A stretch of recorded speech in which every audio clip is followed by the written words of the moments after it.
ॐ नीलाञ्जनं समाभासं रविपुत्रं यमाग्रजं छायामार्तण्डसम्भूतं तं नमामि शनिश्चरं मनोजवं मारुततुल्यवेगं जितेन्द्रियं बुद्धिमतां वरिष्ठं वातात्मजं वानरयूथमुख्यं श्रीरामदूतं शरणं प्रपद्ये। 25 तारीख का दिन बृहस्पतिवार का अवसर है, पंचमी तिथि विद्यमान है और मंगल का एक विशेष परिवर्तन का योग बन रहा है। मंगल शुक्र के नक्षत्र में प्रवेश करते दिखाई दे रहे हैं, शुक्र के साथ में बैठे हुए हैं और ऐसे में शुक्र के साथ बैठे हुए मंगल शुक्र के नक्षत्र में प्रवेश करने से थोड़े शक्ति संपन्न हो जाएंगे। ऐसे में थोड़ा अड़ियलपना ज़्यादा बढ़ सकता है, इस बात का ध्यान रखें। आप भी अपनी चीज़ों में थोड़ा अड़ियलपना ज़्यादा लाएंगे तो कहीं ना कहीं और द्वंद्वात्मक स्थिति उत्पन्न होने के योग बन सकते हैं। चीज़ों को अच्छे समझकर प्यार से शालीनता से कार्य करने की आवश्यकता है, तो वो आपके लिए अच्छा रहेगा। बृहस्पतिवार का अवसर है, गुरुओं का सम्मान करें, ब्राह्मणों को निमित्त धार्मिक स्थलों में जाकर कुछ ना कुछ दान पुण्य करना आपके लिए कल्याणकारी योग बना सकता है। 26 तारीख का दिन शुक्रवार का अवसर, षष्ठी तिथि विद्यमान है। ग्रहों की चाल जो आपकी राशि के दृष्टिकोण से जो बनी हुई है वो मित्रता बढ़ाती दिखाई दे रही है, नए संपर्कों में योग बनते दिखाई दे रहे हैं। पुराने लोग नुकसान देने की योग बना रहे हैं, नए जो लोग हैं उनके साथ संबंध स्थापित करने का दिन अच्छा दिखाई देता है। धर्म की तरफ रुझान बढ़ाने का प्रयास करें, धर्म से विमुख ना हो, इस बात का थोड़ा ध्यान रखते हुए कार्य करेंगे तो अच्छा रहेगा। और थोड़ा सा लोगों के समक्ष जाने से में नए संबंधों को स्थापित करने का हमको प्रयास करना चाहिए। ऐसे में ग्रह नक्षत्रों का दृष्टिकोण इस प्रकार से आपके समक्ष आ रहा है। चोरी तो नहीं हो रही, लेकिन कहीं ना कहीं किसी न किसी स्थिति से कुछ ना कुछ नुकसान होने का योग बन सकता है। शिव का ध्यान समस्त प्रकार से, शिव का पूजन आपके लिए सबसे कल्याणकारी योग बनेगा। शिव कहते हैं ना, भगवान जिसका कोई सहारा नहीं तो शिव हमेशा साथ देते हैं। तो सुबह सुबह शिव का ध्यान करके कार्य आरंभ करें, भगवान की कृपा से आपके लिए समस्त अनिष्ट दूर होंगे। आपके कर्म सुदृढ़ करके भगवान शिव का आशीर्वाद मिल जाए तो सब कल्याण होगा। बात कर लेते हैं 27 तारीख शनिवार की, सप्तमी तिथि विद्यमान है और ये सप्तमी बेहद खास है। ग्रह नक्षत्रों के दृष्टिकोण से देखिए, इस वक्त शनि के ढैया आपके ऊपर चल रही है। अंतिम शनिवार है 2025 का और ऐसे में शनि के जो योग बन रहे हैं वो बहुत विशेष हैं।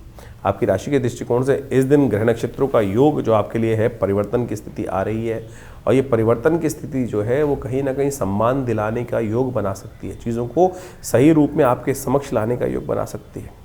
यदि किसी अनुभवी व्यक्ति का सहारा लेकर काम करने का प्रयास करोगे तो लाभ की गारंटी आपके ग्रह देने की तरफ जाते दिखाई दे रहे हैं। सफ़र का काम, आगे बढ़ने का काम, यानी बैठे बैठे कुछ चीज़ नहीं मिलने वाली। आगे बढ़ने का प्रयास करने के लिए थोड़ा सा बाहर पैर निकालना पड़ेगा, तब जाके चीज़ें आपके लिए कहीं ना कहीं सुखमय होने का योग बन सकता है।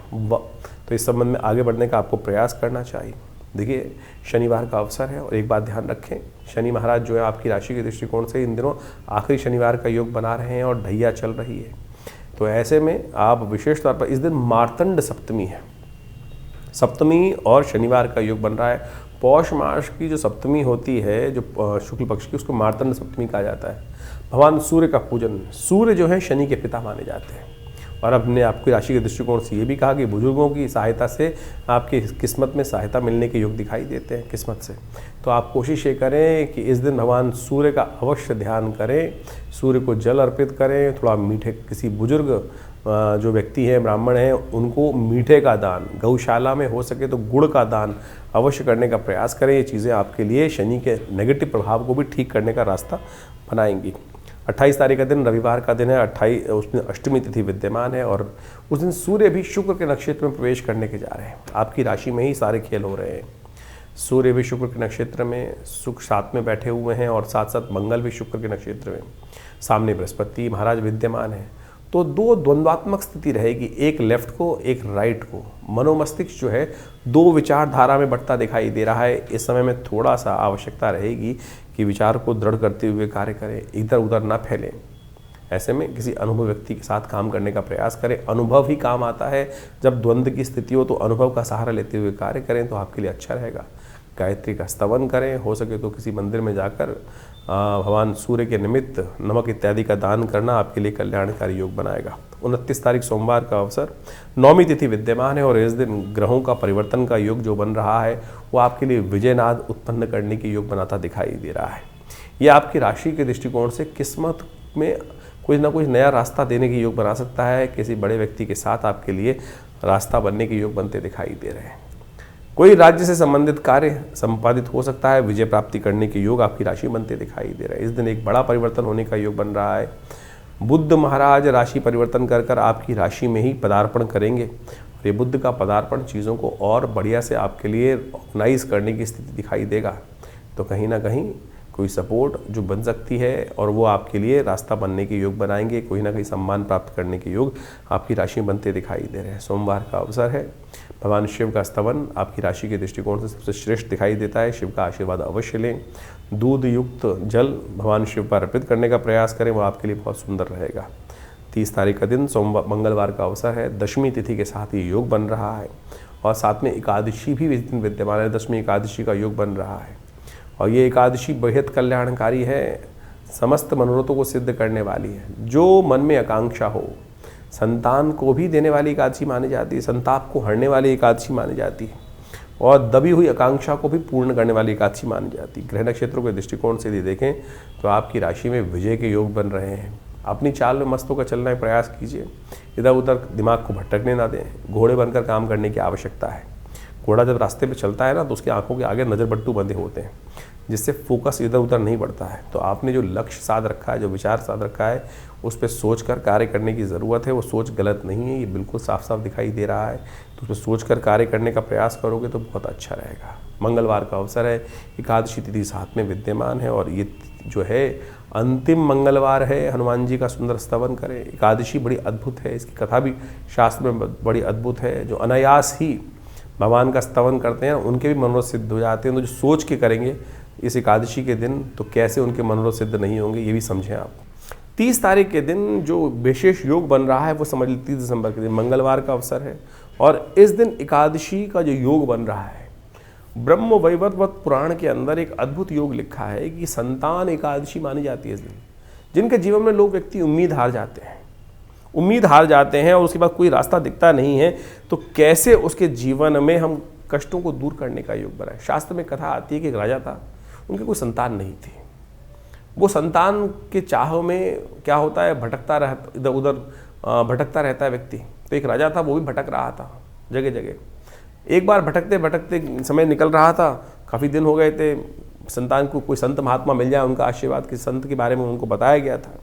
तो जंगल में जाते जाते उस दिन बाई चांस क्या हुआ कि सुबह से लेकर शाम तक भोजन मिला नहीं और भयावह स्थिति। जंगल में अनेक प्रकार के विभिन्न जानवर, उनकी आवाज़ें भी आए। तो राजा थोड़ा डरा भी हुआ था। तो जब डरता है व्यक्ति क्या करता है, हरि नाम का स्मरण करता है। ओम नमो भगवते वासुदेवाय, ओम नमो नारायणाय, भगवान बचाओ। ऐसी स्थिति कर रहा था, मिल तो रहे नहीं जिनके पास जाना है। तो ये कथा जो पुराण में आती है, इसी चिंतन में उपवास रखते हुए बिना कुछ खाए पिए, अनायासी, कुछ खाने को मिला नहीं तो ऐसे ही भटकते भटकते शाम को संत के दर्शन हुए, कहा जाता है। और उन संत ने सुंदर रूप से उस रहस्य को बताया कि भाई आज एकादशी है और एकादशी के दिन कहा जाता है जो व्रत रहता है, और इस एकादशी के दिन जो पौष मास के शुक्ल पक्ष की एकादशी होती है, तुमने अनायास ही भगवान का स्मरण, क्योंकि तुम जंगल में भटक रहे थे, भगवान का नाम का स्तवन भी चल रहा था साथ साथ, और उसके कारण से व्रत भी किया हुआ था। तो इस व्रत के प्रभाव से जो जिसकी आकांक्षा में तुम आए हो हमारे पास संतान की प्राप्ति के लिए, वो तुम्हारा व्रत अनायास ही हो गया। तो आने वाले समय में इस व्रत के प्रभाव से, भगवान की कृपा से तुमको संतान का सुंदर सौभाग्य मिलेगा। शास्त्र के दृष्टिकोण से कहा जाता है कि ये सुंदर आशीर्वाद इस स्थिति में ही निर्मित है। तो आपके जीवन में यदि कोई आकांक्षा है, संतान की आकांक्षा है, या जिससे आप हिम्मत हार चुके हैं, चीज़ें वो हो नहीं रही हैं, इस दिन व्रत करते हुए भगवान के नाम का स्तवन किया जाए और भगवान की कृपा से अद्भुत रूप से मनोरथ सिद्ध होने के योग बन जाते हैं। ये कथाएं शास्त्र में हैं, हम इनको टेस्टिमनीज की तौर पर देखना चाहिए और इस ग्रहों गणनाओं के अनुसार से साफ साफ दिखाई देता है। हमने विवेकानंद योगाश्रम में इस दिन सुंदर कार्य भी किया है। इस दिन विशेष तौर पे मंगलवार का अवसर पड़ रहा है, एकादशी तिथि का योग बन रहा है, तो हमने कहा क्यों ना वर्ष के अंतिम समय में सुंदर रूप से भगवान का सुंदर पाठ, सुंदरकांड का पाठ, हनुमान चालीसा का पाठ, भगवान का सुंदर यज्ञ अवश्य करने का प्रयास किया जाए। तो हमने विवेकानंद योगाश्रम में इस दिन सुंदर यज्ञ की व्यवस्था रखी है, जिसमें सुंदरकांड का पाठ भी रहेगा, भगवान का स्तवन भी रहेगा। आप सब लोग सादर आमंत्रित हैं उस समय में भाग लेकर स्वयं रूप से अपने नाम से आरक्षित करके भगवान की कृपा से सुंदर योग बना सकते हैं। तो आप सब सादर आमंत्रित हैं इस कार्यक्रम में भाग लेने के लिए। तो 31 तारीख के दिन भाग्य क्या खेल खेलने वाला है धनु राशि वालों के साथ जान लीजिए। उस दिन बुधवार का अवसर है, द्वादशी तिथि विद्यमान है, चंद्रमा उच्च के होने जा रहे हैं लेकिन बुध अस्त होने जा रहे हैं।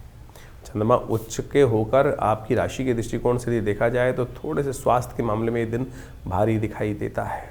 नए साल के आनंद में इतने विभोर मत हो जाइएगा कि स्वास्थ्य थोड़ा बिगड़ जाए, चीज़ें मिसमैनेज हो जाए। और आपकी राशि में इस वक्त मंगल शुक्र जिस प्रकार चल रहे हैं ना, तो गलत दोस्तों के कारण से समय थोड़ा सा कहीं ना कहीं परेशानी भरा हो सकता है, ध्यान रखिएगा। तो लव लाइफ में थोड़ा सा कहीं ना कहीं गलत लोगों की संगत गलती होती है, इस बात का हमें ध्यान रखते हुए कार्य करने की ज़रूरत है। तो ऐसे में आपकी राशि में इस वक्त योग बना हुआ है कि गलत रास्ते से नुकसान होने के योग बन रहे हैं और सही रास्ते से, धर्मयुक्त रास्ते से लाभ होने के योग बन रहे हैं। एक नया आयाम दे रहे हैं आपकी राशि के दृष्टिकोण से इस दिन चीज़ों को ठीक करने के लिए। इस दिन प्रतिष्ठा द्वादशी है। प्रतिष्ठा द्वादशी जिस दिन कलंक का विध्वंस होकर स्वाभिमान का निर्माण हुआ, राम मंदिर का निर्माण हुआ, दूसरी वर्षगांठ है, इसके लिए इसको प्रतिष्ठा द्वादशी कहा जाता है। जुड़िए, एक दिया राम मंदिर के नाम पे जलाइए। हमने विशेष कार्यक्रम रखा है आश्रम पे, जुड़िए, उसके साथ कल्याण होगा। 31 दिसंबर को इस बार बड़ा सौभाग्य का योग बन रहा है, प्रतिष्ठा द्वादशी बन रही है इस बार। ये प्रतिष्ठा द्वादशी बहुत खास है, ध्यान रखिएगा, क्योंकि इस दिन विशेष तौर पर कलंक का विध्वंस होकर स्वाभिमान के निर्माण का सुंदर योग बना था। भगवान राम के मंदिर का जो सुंदर सपना लेकर हम वर्षों से चल रहे थे, इसी तिथि के दिन आज से 2 वर्ष पहले सबकी कृपा से, सब लोगों के अदम्य उत्साह के कारण से राम मंदिर का निर्माण हुआ। तो हमने एक विशेष कार्यक्रम हमने विवेकानंद योगाश्रम में रखा है। इस दिन हम सब जो भगवान के सेवक के रूप में काम करने का प्रयास करें, भगवान का स्तवन करने का प्रयास करें। तो हमने विशेष एक कार्यक्रम रखा है, एक दिया जो राम मंदिर के नाम पर एक श्रृंखला चलाई है, और आप सब लोग उस कार्यक्रम में भाग लेने के लिए अवश्य हमारे आश्रम में भी आ सकते हैं। इस आश्रम पे बड़ा यज्ञ रखा जाएगा इस दिन शाम के समय। आमतौर पर 31 तारीख के दिन लोग पता नहीं कौन कौन से क्या क्या करते रहते हैं। इस बार 31, ये वर्षों बाद पड़ेगी कभी ऐसा योग कि 31 तारीख, यानी जिसको लोग विशेष तौर पर पता नहीं कौन कौन से दिवस के रूप में मनाते हैं, शराब के नशे में डूबे रहते हैं, और नया वर्ष का आरंभ भी पता नहीं नशे में डूबे हुए लोग करते हैं। और इस बार प्रतिष्ठा द्वादशी का सुंदर योग पड़ रहा है 31 तारीख को। तो हमने भी इसने विशेष तौर पर एक दिया राम के नाम, राम मंदिर के नाम पर एक कार्यक्रम की श्रृंखला चलाई है। आप सब लोग उसमें जुड़ सकते हैं। विवेकानंद योगाश्रम एक बड़ा उत्सव करने जा रहा है इस तिथि के दिन, यानी 31 तारीख की शाम को, एक दिया राम मंदिर के नाम, और बड़ा उत्सव के साथ, आनंद के साथ। ये हमारे गौरव का विषय है, ये हमारे स्वाभिमान का विषय है कि हम सब ने अपने इन नेत्रों से जिस कलंक के साथ हमारे पूर्वज जिए 500 साल तक, आज उस सुंदर वेला पर, इस सुंदर निर्माण की, नव निर्माण की वेला पर, प्रतिष्ठा द्वादशी के दिन आश्रम पर बड़ा भंडारा रहेगा, यज्ञ रहेगा, और हम भगवान का सुंदर स्तवन रहेगा। तो ये कार्यक्रम शाम को 6 बजे से आरंभ होकर रात्रि में चलेगा अच्छे लंबे समय तक। तो आप सब लोग सादर आमंत्रित हैं। विवेकानंद योगाश्रम दिल्ली में, खुरेजी में, जमुना पार में आप सब अपना स्थान को आरक्षित कर इस कार्यक्रम में भाग लेने के लिए आ सकते हैं। धन्यवाद, नमस्कार। 2025 का ये अंतिम काल चल रहा है, और अभी आपने उस प्रभाव को भी समझा कि ज्योतिष के दृष्टिकोण से क्या कुछ ग्रहों का परिवर्तन का योग है। 2025 समाप्त होने के बाद 2026 का पदार्पण ज्योतिष के दृष्टिकोण से, यदि कालगणना के दृष्टिकोण से देखा जाए तो जो आरंभ होगा ये बहुत महत्वपूर्ण है। 2026 एक नई उम्मीद लेकर आ रहा है, क्योंकि इस वर्ष ग्रहों का ये परिवर्तन कई प्रकार के नई उम्मीदों को जगाने की योग दे रहा है। क्योंकि इस 2026 में कई ग्रहों का, यदि हम देखें तो केवल एक शनि महाराज को यदि छोड़ दिया जाए तो बाकी सारे ग्रह अपनी धुरी से चलते हुए परिवर्तन का योग बनाएंगे। और इस वर्ष ज्योतिष के दृष्टिकोण से ये समस्त जो परिवर्तन है भी बड़ी उठापटक करने का योग भी बना सकते हैं। जिस काल का आपको वर्षों से इंतजार था, जी हाँ, वर्षों से इंतजार था, वो परिवर्तन का समय अब 2026 है वो लेकर आता दिखाई दे रहा है। सूर्य का ये वर्ष माना जाएगा, और सूर्य के वर्ष के अनुसार से जो ग्रह गणना विशेष तौर पर बना रही है, वो नया एक उम्मीद का तारा उदय होता दिखाई दे रहा है। और इसके प्रभाव से इस संसार में महत्वपूर्ण लोग अपने आप को चमकाने के लिए किसी भी प्रकार से ये न प्रकारेण बहुत सारी चीज़ों को आगे बढ़ाने की स्थिति उत्पन्न करेंगे। इस वर्ष बृहस्पति जो 26 में देखें तो बृहस्पति महाराज अपने उच्च की राशि पर पूरा प्रभाव उत्पन्न करने की योग बनाएंगे और इसका प्रभाव बहुत सारी राशियों पर अनेक चीज़ों को देखने को मिलता दिखाई देगा। इसका प्रभाव यदि हम सही रूप से समझ लें और अपनी राशि के दृष्टिकोण से जो हमने आपको बताया है उसके अनुसार से यदि कार्य करने का हम प्रयास कर लें। देखिए, ज्योतिष के दृष्टिकोण से बात को हमें समझना चाहिए कि समय तो जो चल रहा है वो एक जैसे ही चल रहा है सबके लिए, लेकिन कई लोग हैं जो बुद्धिमानी के दृष्टिकोण से उस समय का लाभ उठाते हुए, उस समय को पहचानते हुए, उस समय के अनुसार से कार्य कर उस हवाओं के साथ बहते हुए पता नहीं कहाँ से कहाँ निकल जाते हैं और कुछ अपने कर्म को हवाओं के विपरीत करने का प्रयास करते हैं और वो कई बार बहुत ज़्यादा अधिक परिश्रम करने के बावजूद भी सफल नहीं हो पा रहे हैं। तो समझ लेना चाहिए कि समय के विपरीत चल रहे हैं। ज्योतिष यही समझाने का प्रयास करता है, तारों की गणना जो है, ग्रहों की गणना जो है, वो यही समझाने का प्रयास करती है कि ये रुझाव, बहाव पानी का और जो समय का रुझाव है, वो रुझान जो है वो किस तरफ जा रहा है और उस देश काल परिस्थिति को समझकर हम सही समय पर सही निर्णय ले लें तो यही सबसे बड़ा विशेष तौर पर प्रभाव समझना चाहिए। बहुत सारी प्रश्न हमारे पास समय समय पर आते रहते हैं। व्हाट्सएप के माध्यम से भी लोग अपने प्रश्नों को लगातार भेजते ही हैं। हम प्रयास करते हैं उन सब प्रश्नों का निदान समय तक पहुंचा दें, लेकिन एक विचित्र बात है कि बहुत सारे लोग प्रश्न आधे लिख के भेजते हैं। जब तक आप प्रश्न पूरा लिख के नहीं भेजेंगे तो जवाब कैसे दिया जाएगा। उसके साथ साथ भी बहुत सारी कालगणना ऐसी होती है कि जो राशि के दृष्टिकोण से, हम गोचर के दृष्टिकोण से ही हम यहाँ बता सकते हैं, लेकिन अगर गोचर के दृष्टिकोण से जैसा हमने आपके समय बताया कि बिल्कुल अच्छा चल रहा है, लेकिन आपके साथ वो उसके उल्टा हो रहा है, तो समझ लीजिए कहीं ना कहीं ग्रह गोचर की गणना जो है वो आपकी दशा, महादशा या आपकी कुंडली में जो इंटरनल समस्याएं हैं वो आपके जीवन में कुछ भयावह स्थिति उत्पन्न करती दिखाई दे रही हैं। उनका हमको इलाज करना पड़ेगा। जब हम उनका इलाज कर लेते हैं तो चीज़ें परिवर्तन की तरफ बहुत तेज हो जाती हैं और समय का लाभ मिल जाता है, लेकिन हम उस गड्ढे से बाहर निकलने के लिए उसका इलाज सही समय पर नहीं कर पाते हैं। सकल पदार्थ है जगमाही, कर्महीन पुरुष पावत नाही।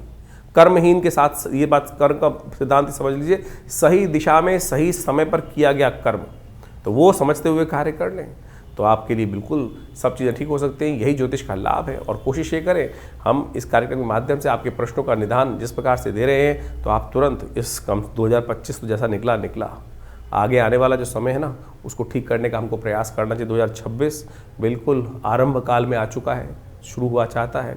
हमने अपने इस चैनल के माध्यम से बहुत सारी गणनाओं को आपके समक्ष रख भी दिया है और उन सबको समय समय पर आपके इसलिए अवगत कराते भी रहते हैं। तो आप इन समस्त उपायों को कर अपने जीवन में अपने समय को और आनंद लेते हुए जीवन का, बड़े भाग्य मानुष तन पावा, शास्त्र में कहा गया तुलसी बाबा ने कि बड़े भाग्य से मानुष तन मिलता है और उसमें ऐसे ही रोते बिलते थोड़ी निकालना है।